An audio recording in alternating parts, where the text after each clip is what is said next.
In addition to being the long-awaited sequel to the highest-grossing movie ever, Avatar: The Way of Water's release in theaters made headlines because it was written and directed by James Cameron, an unusually talented writer and oceanographer. Although The Terminator, a low-budget blockbuster from 1984, marked the official start of his film career, his films have since gained notoriety for their groundbreaking technology and astronomical costs.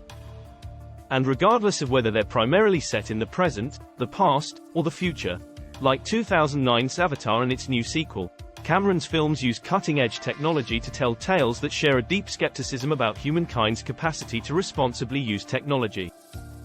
More than any other of Cameron's previous films, Avatar literally embodied this conflict. The experiment takes place in the middle of the 22nd century and permits human astrobiologists to live inside of alien bodies, notably cloned replicas of the 10-foot-tall, blue-skinned vessels of an advanced species that is indigenous to the planetary Pandora. Pandora is also the source of a metal so valuable that the Resources Development Administration of the movie established a permanent settlement there to mine it, despite the planet's inhospitable environment and incredible distance from Earth. People who supported Cameron's ecological fable, in which the blue-skinned Na'vi revere and live in harmony with the flora and fauna of their homeworld, are the heroes, and the colonizing, pillaging humans are, with a few exceptions, the villains, were obviously prepared to suspend disbelief and accept any number of fantastical elements.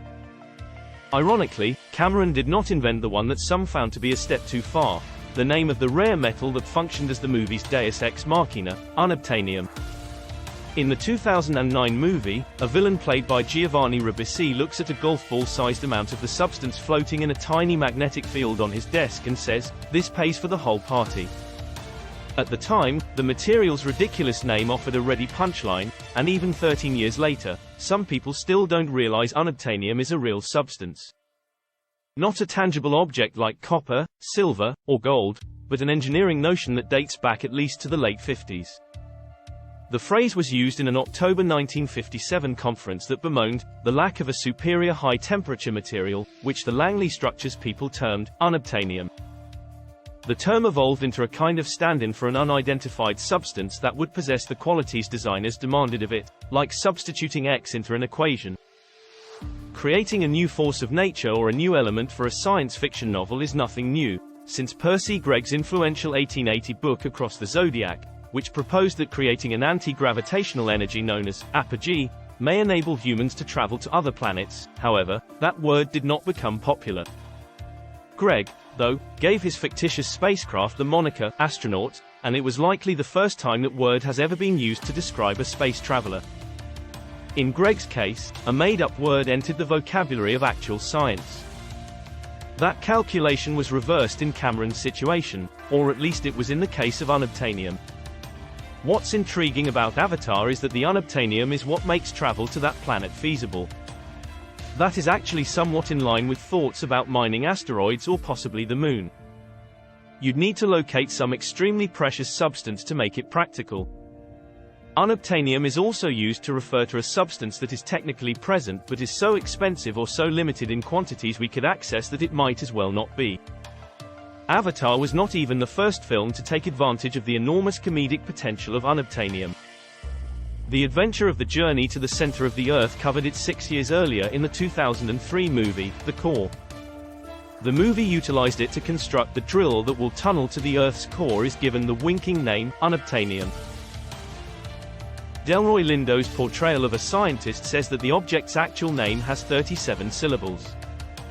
It doesn't seem unreasonable to assume that Cameron, who also creates new kinds of cameras and submarines and who became the first person in history to complete a solo dive to the deepest point in the ocean a little more than 2 years after Avatar hit theaters, would have run across the term in a non-imaginary context. A clever explanation of unobtanium was supplied by Pat Schiavone, then director of car design for Ford North America, in a June 9, 2006, Toronto National Post article by Chris van der Dolen about automotive designers, all 3.5 years before Avatar, if we are still keeping count. Unobtanium essentially has no cost, and can take on any shape a design team may dream of. While automotive designers can afford to talk in a hidden dialect, blockbuster filmmakers need to appeal to as many people as they can, in order to make their movies financially viable. Unobtanium may have real-world attributes that 20th-century aeronautical engineers, 21st-century auto designers, or 22nd-century robber barons may conceive it to have, but the linguistics of the name itself is somehow alluring to them all.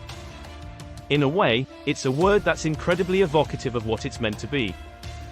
Unfortunately, in the sequel, Cameron and his 4 credited co-writers used 0 instances of the word unobtanium. Perhaps Cameron had enough of defending it. If you enjoy educational content like this, consider subscribing and watching another video just like this one.